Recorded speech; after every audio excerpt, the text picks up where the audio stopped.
Let's talk a bit about Romancing Saga 2 and what the actual changes are between the remake of the game and the previous versions that have come before. Because I think there is a lot of confusion around that, and even the people that have played the original version and the remaster aren't necessarily sure what is different in this new remake. Information has trickled out over time, and I've tried to compound a lot of it and get it into a more palatable form, so let's go over it from various interviews that have come out in the last few months, previews, and from the demo itself. Straight from Square Enix themselves, they've said that the Romancing Saga 2 remake reworks the battle and character growth systems and adds in numerous new features, such as difficulty selection, Japanese and English voice acting, both original and rearranged music, and much more. Last but not least, the expansive world of Romancing Saga 2 and its various characters, originally depicted using 2D pixel graphics, has been fully updated to gorgeous 3D, so that is the quote directly from Square Enix. But even in that quote, the depths of those changes are pretty understated. Even if you loaded up both the 2017 remaster and the remake demo of Romancing Saga 2 right now, you can immediately see massive differences. And obviously there are things like the graphics, which that's the most obvious thing. This for me isn't necessarily an upgrade or a downgrade. I'm a huge fan of the old style of 2D pixel art graphics, and the remaster from 2017 is very well done. However, much like how I felt in awe of the Star Ocean The Second Story R, the remake of that game, I can imagine people coming into this for the first time having played the original many years ago, they'll be very happy with what they see because you're seeing it kind of in a different way, and there's just something about that that is incredible. And it's something that I think they've captured in this game. It may not be the highest fidelity AAA graphics, but they've painstakingly recreated this game from the ground up in 3D. Doing it to this level of detail, it's not easy. Especially when you're trying to both appease fans that have known about these games and played them for many, many years, and trying to make it work well for people that are used to modern games and modern fidelity. And yet here it is, a 3D version of that game, well done, well rendered, and it's great. Hopping back and forth between the original and the remake, you can see that detail, but they've also changed some of the layouts of different maps and things like that. Avalon Castle, for example, looks a little bit different, not for the worse. It's easier to get around and find everything, but it still keeps nice details from those older games. The biggest difference, and the one that I hope holds up throughout the entire remake, is the additional details added to story sequences, including things like more dialogue, fleshed out cutscenes, things like that, just adding a little bit more to the story. The original version of Romancing Saga 2 was pretty bare bones in terms of dialogue and story and things like that. Not to say it wasn't there at all, but even in the remaster version of it, conversations were quick, they lacked some detail.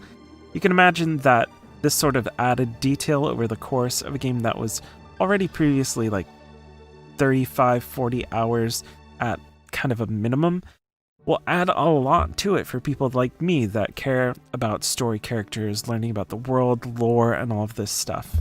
Which brings me to what I think is an important point, an introduction of entirely new content to the remake. Here's the quote from Shinichi Tatsuke, a producer for Romancing Saga 2. This title includes brand new episodes from the Seven Heroes past. It will reveal why they were called heroes and why they ended up seeking revenge. Elements from Saga the Stage, Return of the Seven Heroes, are also included. So, the Seven Heroes will have much further fleshed out storylines. After searching through many different sources, it seems like there was relatively little known about the Seven Heroes.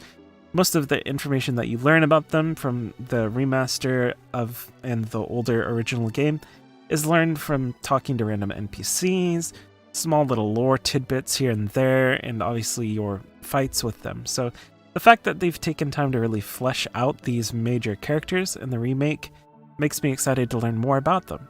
To go into further detail on how this new content plays out, the quote continues, "By touching the fragments of the memories of the 7 heroes scattered around the world, players can get a glimpse of events from when the 7 heroes were once true heroes of the people, which have never been depicted in the original or remastered versions of the game.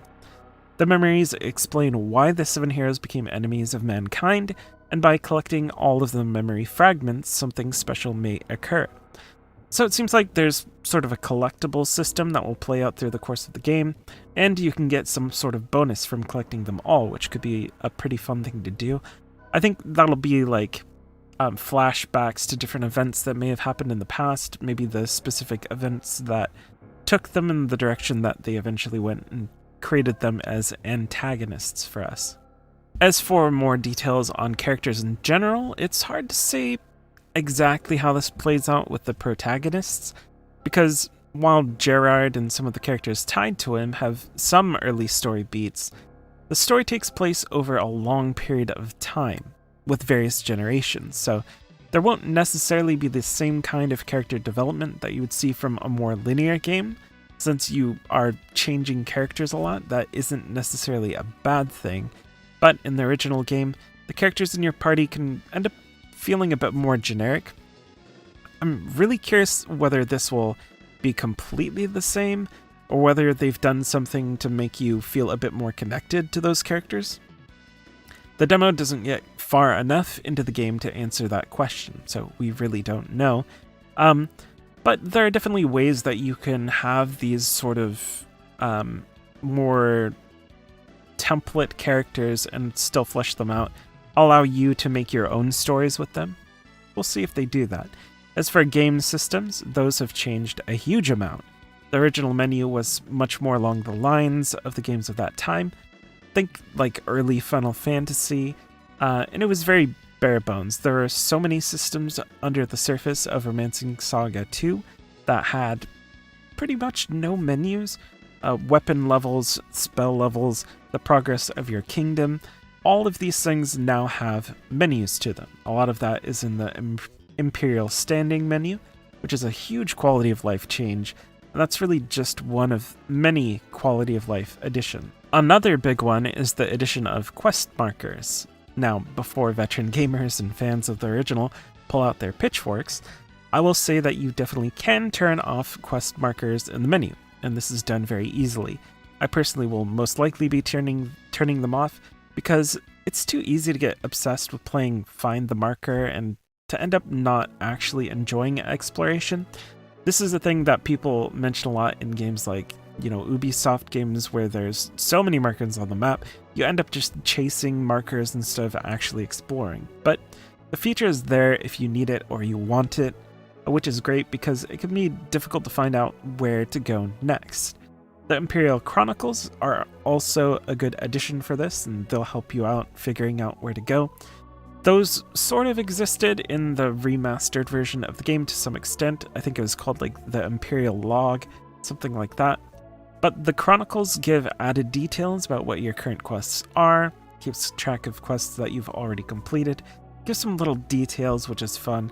There's also an almanac, which keeps track of techniques, spells, and evasions that you've learned through the Glimmer system. Also, items and enemies, those are different compendiums, like bestiaries, with detailed models of the weapons that you pick up, models of the enemies that you've encountered, which is a really cool feature, especially since there are so many different enemy types in Romancing Saga 2. Even if they were to just do a one-to-one transfer of the enemies from the original, that'd be more than enough because there are so many. I'll always be glad to take more though, so if there are a ton more, that'd be great. And there actually is more, at least when it comes to spells and formations, which to me would suggest that there might also be more weapons and techniques. The combat system has been revamped, and it uses parts of the old system combined with something a bit like Octopath Traveler, so it has a turn order that is now on a timeline. Enemies have specific weaknesses that you can learn and that show up visually in combat for you to see. There are also united attacks, which are combos that you can do with other party members that deal massive amounts of damage. You build up this united attack bar by hitting enemies with attacks that they're weak to. The older system worked very well, but the new system is honestly pretty incredible. It feels great, it plays great, it feels very modern while still having that old school feel to it as well. I think that this is probably the biggest upgrade to the game when it had, the biggest potential to be a pain point. This could have, taken a huge dive, but it ended up being very good, at least in the beginning throughout the demo. It's very quick paced. The way that the menus work, selecting different techniques and things, is streamlined to make it easier to understand and for you to be able to pick your attacks easily. Each elemental school also now has additional spells. Some of the spells they've teased are Water Blast, which is this hydrology spell that has multiple tiers, and Pulverize, which is a tetralogy spell that hurls boulders. I think there'll definitely be a lot more additions to the system, the magic system, than that. There are also new formations that can be learned when certain conditions are completed. For example, there's a formation that can only be used when a salamander becomes the emperor. So you'll have this character in your party, and the formation is based off of that. That happens with multiple different kinds of emperors. So there have also been changes made to the glimmer system that make it a bit more user-friendly. One of those changes is that you now know whether a glimmer can be unlocked in combat through a visual indicator, and outside of combat through the menu system, which gives you a little bit of added strategy when you're playing. So will you attack with a weapon and skill that could unlock a powerful new ability, or will you use another tried and true skill that will deal a higher amount of damage that's more of a sure thing? It's kind of different strategies you can use during combat. This is especially true during boss battles, as the likelihood for glimmers increases during boss battles. These sorts of added layers to an already interesting and deep combat system is something that I'm going to definitely enjoy playing with. There are also more powerful versions of spells. Previously, they were called fusions, and now they're called synthesis spells, something like that. Basically, you pull from two different schools of magic to create something more powerful. But in the remake, you'll need to find these spells by finding ancient books that have been hidden in various locations of the world, which again gives you another reason to explore. That's something that I don't think gets emphasized enough in non-linear games, especially, where exploration is such a big draw to the game. There needs to be a carrot on the end of the stick for you to find. That's part of why From Software's games have been so successful. You never know whether you're going to find your next favorite weapon in a random chest out in the world or in the depths of some dungeon that you've barely found. There are also two more features that have been added. The first being the Incantations Lab. This is where you will be registering your spells that you've learned through Glimmers, so that you can teach them to characters that have met the requirements to learn them. And that is also where you'll be creating those synthesized spells that we talked about earlier. The second feature is the Imperial University. This is basically a location that you'll do trivia about the world, various things in Romancing Saga 2 in order to gain rewards.